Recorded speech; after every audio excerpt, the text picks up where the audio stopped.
Hello, everyone. I'm Matthew Allen, and welcome back to the Whatta podcast. And I just punched the heck out of my desk. I didn't mean to do that.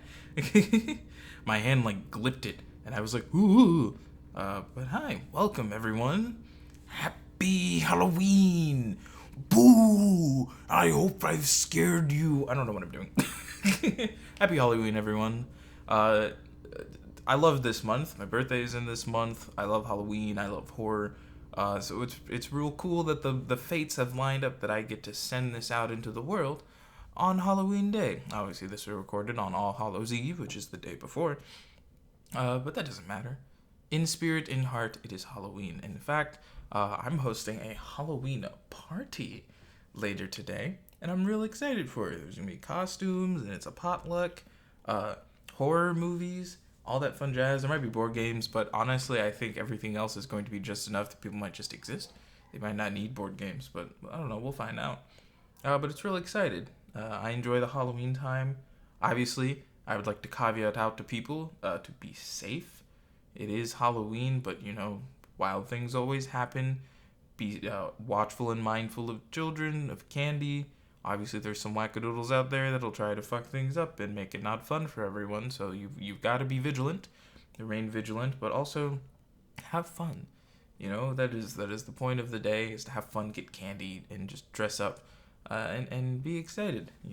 And that's the thing I love about not just this month, but just kind of this this period of time in every year is getting to see people prep costumes, especially not famous people. What's the word I'm looking for? Cosplayers. If you don't know that term, that is people who professionally will make costumes based on fictional characters, or even sometimes their own characters, they pour their soul, blood, sweat, and lots of money into it, and they make some pretty high caliber things. So getting to see some of the works that they decide to create for the Halloween month is always cool. Getting to eat candy is a fun time because I am a sugar fiend. I love candy way more than I should. Although I don't eat it that much. Don't think I am always eating candy. I have a sweet tooth, but it's always curbable. I can go without candy and be fine. I much prefer properly cooked meals. But yeah, I'm excited for today, this party. I'm excited for actual Halloween tomorrow. It's going to be a good time, and I'm sure people are going to have fun, and I hope everyone has fun.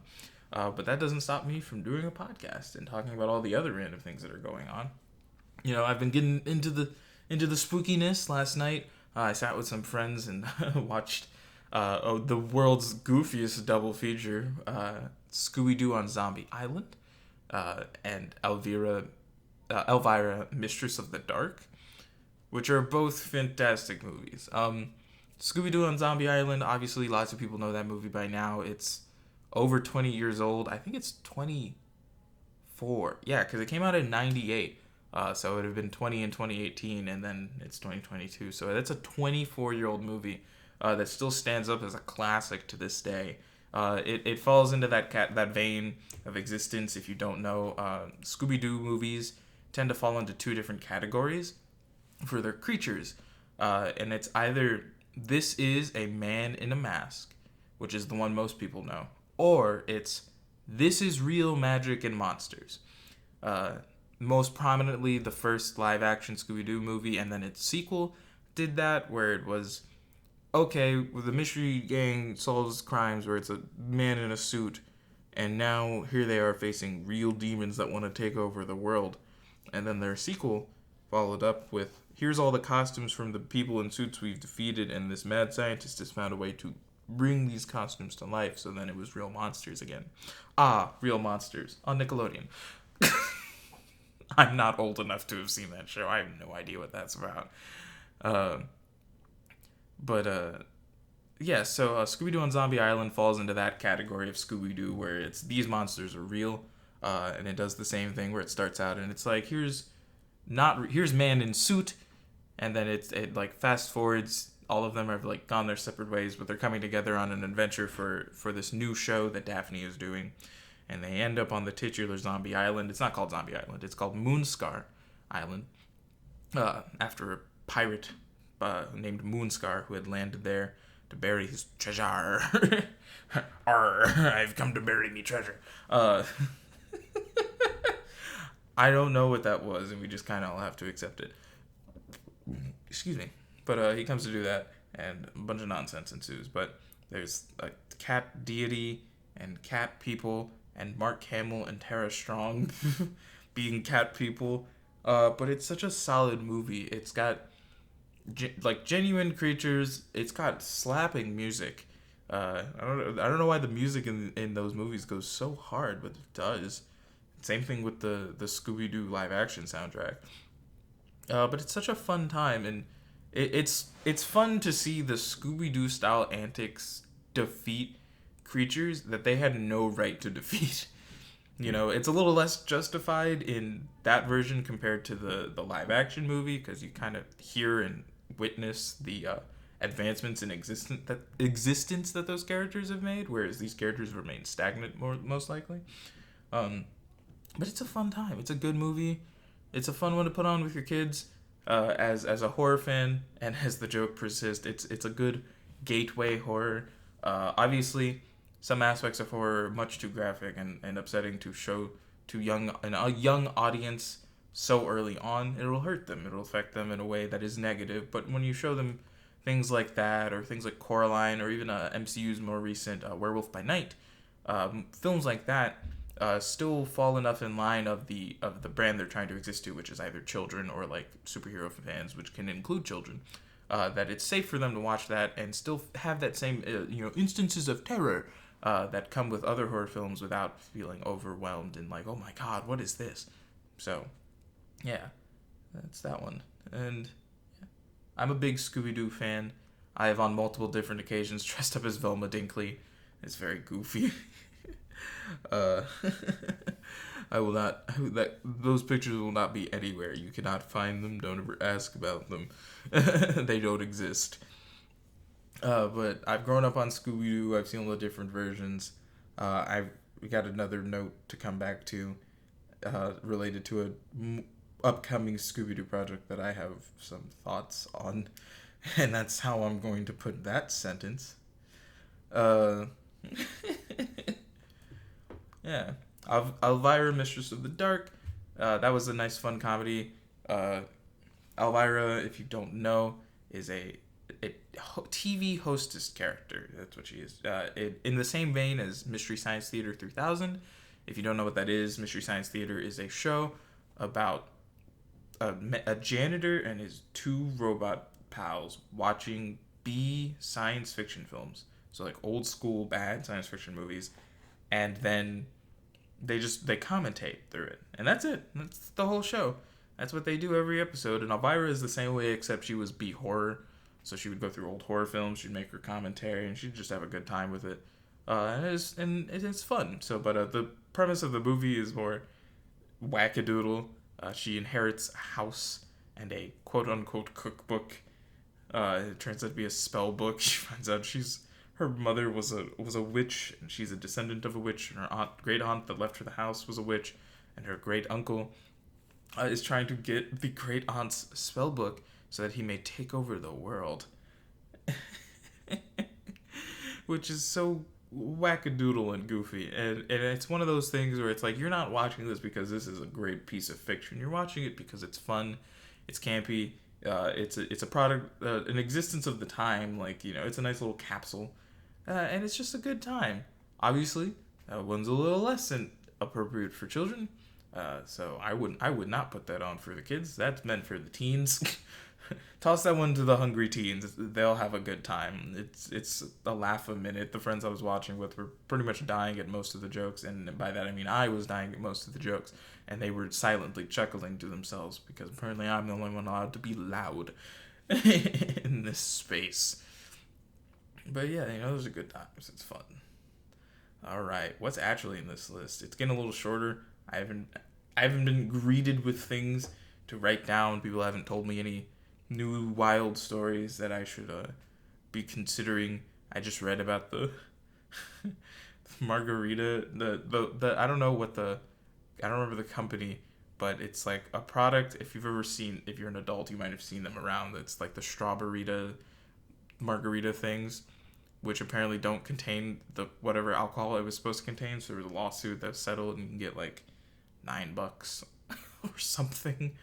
And I thought it was goofy, but that's what we're gonna talk about. I'm instead gonna segue because since I mentioned Scooby-Doo on Zombie Island, and again, I love Scooby-Doo, but I have some odd issues with this upcoming Velma show, and I know already that some people are about to get up in arms, and I tell you to put those arms down, because I have a different viewpoint on lots of things.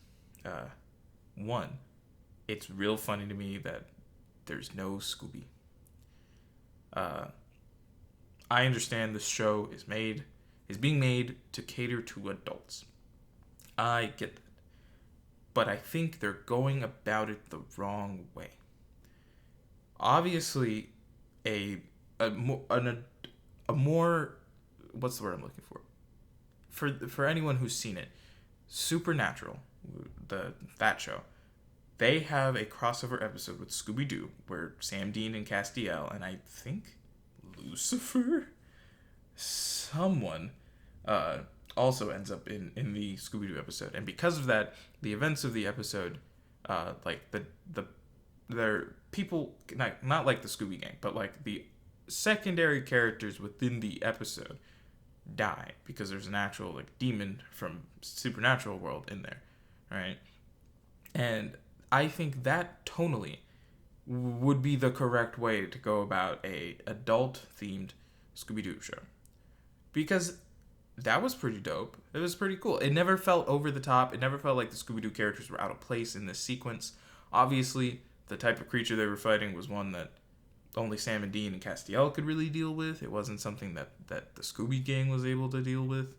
But obviously, you could make it so that the Scooby Gang could deal with it. And that tonal shift of like that animation style, but also violent, was well suited. It was well fitted. It made sense. It felt like, okay, yeah, this is Scooby-Doo. The animation style on this new Velma show is already out of whack. It's weird. It doesn't really look good. We've done this weird thing with animation where instead of like making really nice things, we've kind of dumbed it back into this weird, like, I feel like I could pick apart these polygons styling, and it's not the best. Like, it's this weird downhill spiral, and the only thing is that there are animations that do have less detailed, less intricate like animation styling to them that are great, but it's because they're being carried by hefty stories that if their animation style wasn't that more toned down styling, it would be too dark to watch if it was done in any other fashion, that type of show.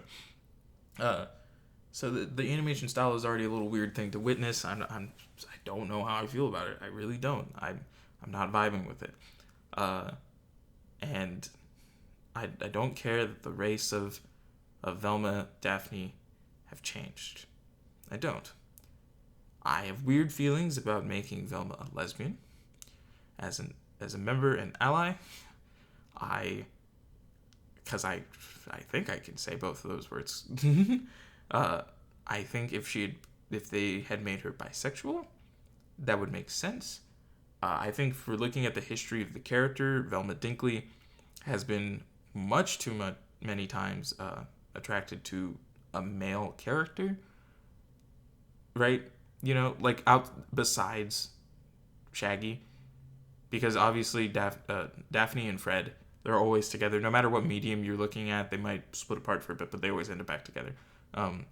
They never date other people, whereas Velma would constantly, when another like hot male character would appear, that would be the person that she was like, oh yeah, this person's hot, And so to like kind of just see all that tossed aside to be like, yeah, this Velma's a lesbian. I'm like, well, that feels like it goes against everything that her character stood for, But all right, go off, do your thing. I don't agree with it, but I'm not a person with money and influence who could go and make my own Scooby-Doo show. That's not the life I get to live. Daphne being Asian is different. Obviously, the Scooby Gang has been white entirely for forever until Scoob in 2019. which saw their Velma be, I believe, mixed, Spanish and white. I, I, I, I could be wrong. It could be incorrect. I didn't do any research. That's not how what I thought normally goes. It'll be research in the moment. And that's not something I can really find out, but that'll make sense of a little search. Because it was whatever the voice actress was. I don't remember the voice actress. I didn't see Scoob. I, like many, was a little upset to see Matthew Lillard let go from being Shaggy without him actually being formally informed that he wasn't going to be Shaggy anymore. I thought that was dumb. Warner Brothers has consistently made dumb decisions for forever, for the past decade, but that's besides the point. So I knew a Velma shift was coming, but Daphne is Asian is catching me off guard. But again, whatever, they're doing something different. There's no Scooby, and I understand the show is focused on Velma, but the fact that the rest of the Scooby gang is present, but no Scooby, is weird to me. Even if, like, obviously I know the movies, like everything is called Scooby-Doo. So if you have the dog, you assume they become the central focus. But I think you can still put the dog in and not make it the central focus. Like, we understand this show is called Velma. Like, it's about the woman. All right, we get that. But the heck. And then the one that really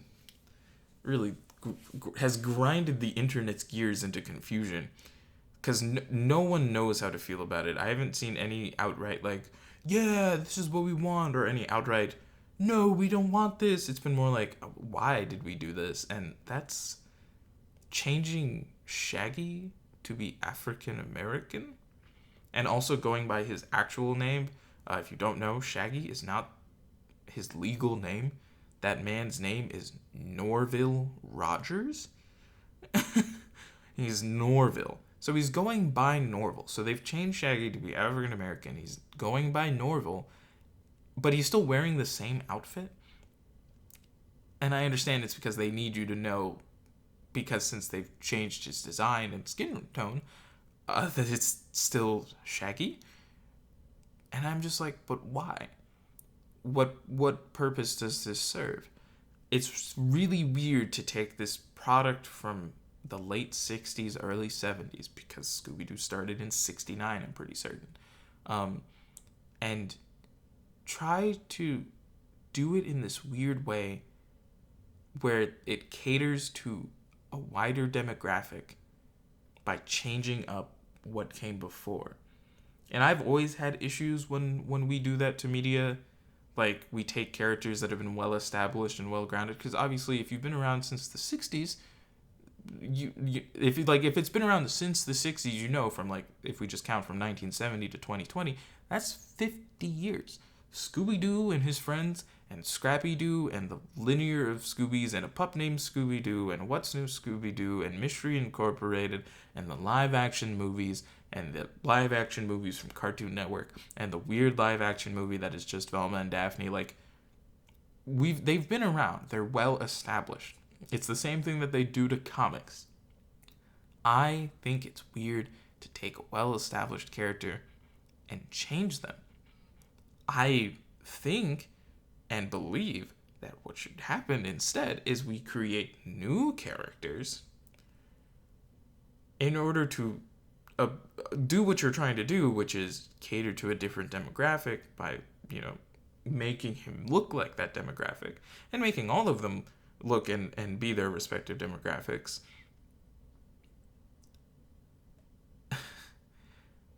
But, like, what's going to be the difference? Because here's the thing. You can change a character's skin tone, race, all you want, but unless that's a driving factor for something that is going to occur to the character in the run of your product, what was the point? Like, unless, and I don't want that, but unless I see Shaggy be a victim of, like, racial profiling in one of these Velma episodes, there's no reason for him to be African American. They did that just because they could. And the same, and it sounds awful, but why do it? Just go make a new character. 100%, I think everyone would be more on board if a character not dressed like Shaggy, but was African American, maybe held a couple of the few mannerisms that Shaggy had, but was still his own separate entity, was introduced in place of Shaggy in this Velma show. I think the internet would have been fine. They would have been like, okay, here's a new character. I guess we don't get Shaggy, whatever. But to just drastically change him in such a fashion is so weird to me. And what is my nose doing? What the heck? In the middle of my argument. And I'm sure everyone's got their own opinion on it. They've got their own things. This is a very weird topic to be in on for Halloween, but it came up. It was bound to come up. This one was in my notes. And I think it's odd. I really do. If they had gone and created a whole new show that was like, here's a group of young adults and they solve crime, and the crimes were more violent. They were less like the Man in the Mask type thing, but it still was Man in the Mask. Less of the I'm scaring off my cousins and aunts from the real estate so that way it can belong to me, and more like the cousins and aunts are turning up dead because Uncle Jim Bob is trying to kill them off so he can have the real estate and you save a couple of them. I think that would have been fine. That's very easy to do. That's not a hard concept. Maybe your episodes have to be a little longer to compensate for it, but like that's not a difficult thing to do. And we've seen hundreds of thousands of different styles of Scooby-Doo things, with different creatures, different crossovers. Scooby-Doo has met Batman and Robin, Kiss, the WWE, the Ghoul School, because I remember the Ghoul School. There's so much that you could like siphon and pull from, or even like if you still wanted the world of Scooby-Doo, you could have been like, in the world of Scooby-Doo, other crime solving gangs have risen up to try and solve crimes the way that the Scooby gang does. Like anything but just taking these characters that are so well established and set in a certain way and just changing them to this weird point, Yeah, that's my qualms. Obviously, ain't nothing I can do about it. All this is just me speaking my thoughts because what a thought it is. But I did go for the name pun. And I don't know. I have weird thoughts on that. What else is in this list? Bad desktop? I have no idea what that means. I wrote it down and I'm looking at it and what does that mean? Oh, clickbait thumbnails. I forgot about that. I forgot that one got me because I was upset because I think they're all dumb.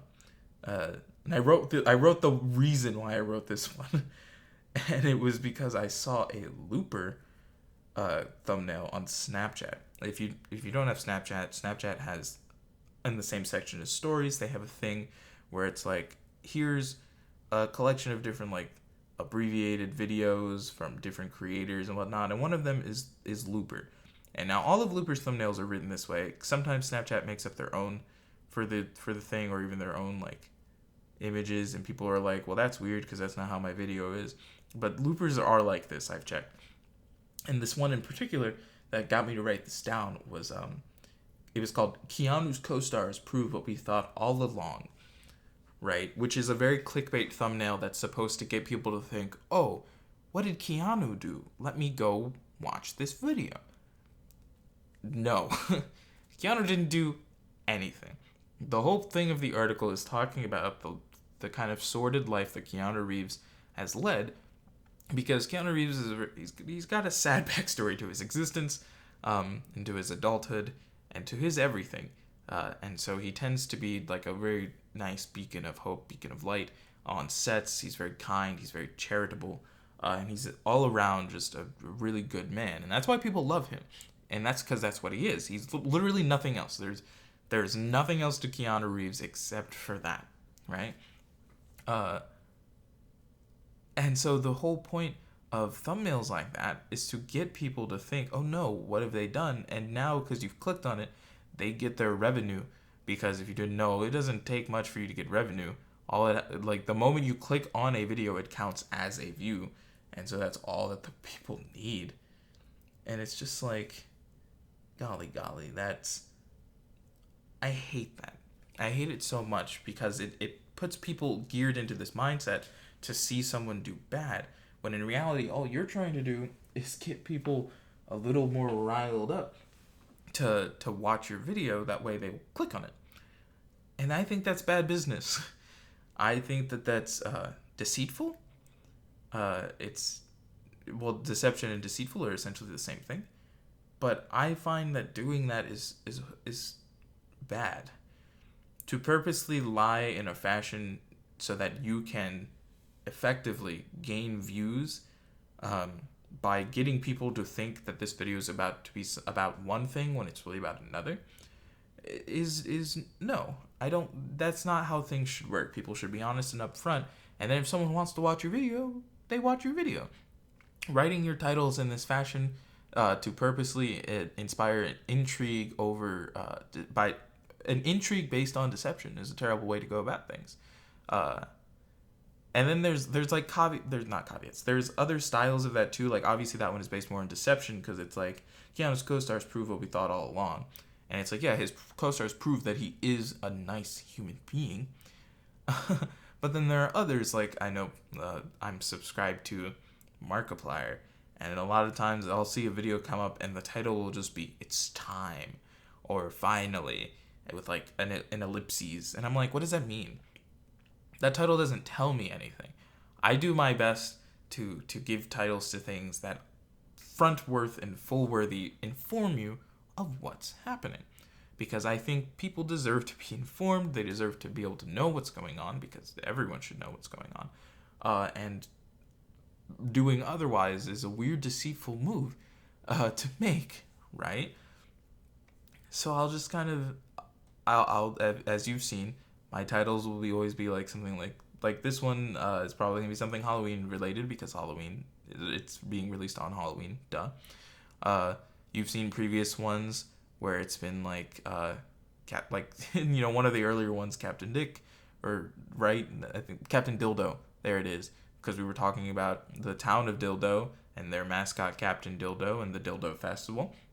Like that wasn't, obviously the intention of that title is more attention grabbing, but it's still accurate to the content that is in the video. I didn't just say that so that you'd click it and then it had no relation to what was happening. It was related to what was being discussed and what was being looked at, what was being researched in that longer episode, because that's from back when I did it for an hour.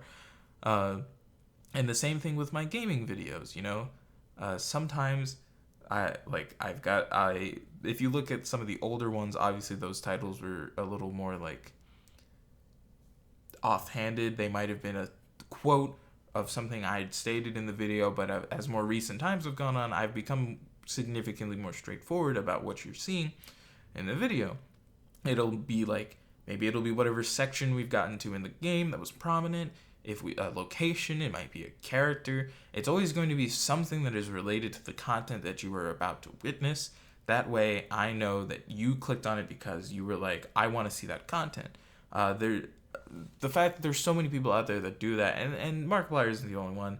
He's just a prominent one to me because he's constantly in my feed because I subscribe to him. And then also, as I've stated, Looper. But it's just so weird to see those like versions of titles or things where it's like, rather than tell you what's in here in some fashion, I'm going to give you something cryptic or something that is blatantly incorrect. That way you click on it and then you watch through, so that way you can make sure you don't miss anything. And I think that's odd. I think that's really odd. It's become more prominent in like certain bigger folk that play games. I've been seeing a lot of weird titles for games, so unless I go click on a playlist, I don't know where the start or end of something is unless it says end. I know there's been a few people I've seen that like, I'll watch the video go up and the title a day later will be different than when I saw it, but it's still the same video. They've just changed the title because they've changed it to something that they think will attract more viewership. And I think that's weird. Because I think if you've built yourself a fan base, because obviously if the people I watch are big people, like, then you should trust that they're going to enjoy it, and you don't need to do this weird outreach by making a cryptic title, you know? Maybe that's just me, but that's, that one's been sitting on my head because I like Keanu Reeves. He's a good man. He's a good man that has a lot of tragedy to his past, and rather than being some bitter, sulky person, he's taken that and allowed himself to grow and be something that people can aspire to be. And I think when you do him dirty in titles like that, where it seems like you're about to air out his dirty laundry, it's wrong. And there's plenty of them. Looper's whole existence is doing videos like that. Pretty much, if you scroll through, most of the titles look something into that similar vein, and I think it's awful. But yeah, I guess those will be the points made for today. There's lots of things sitting in this list. I'll be honest, the What If Thought list gets longer and longer, and then barely gets shorter. And there are still things sitting in this list that have been in here for well into about a year that I haven't had the chance to talk about, because obviously it's things I want to research, but because I don't have the time to research, I can't talk about it. But rather than forget about it, it's sitting in the notes waiting to be researched. And so it's a weird cyclical nature. But thank you guys so much for listening. This has been the What a Thought podcast. Make sure to have a safe Halloween. Have fun. Obviously, if you want to, take plenty of photos, post your costumes. I love looking at people's costumes because some people really go all out, some people don't. And it is what it is. Enjoy your candy. Don't eat too much or else you'll feel sick. I will maybe post my costume up on the Instagram, which if I do, you would have seen it by now because it would have been of the day of recording, not the day of release. But yeah, so thank you guys so much. I have been Matthew Allen. This has been the What a Thought podcast. Happy Halloween, and I'll see all of you next week.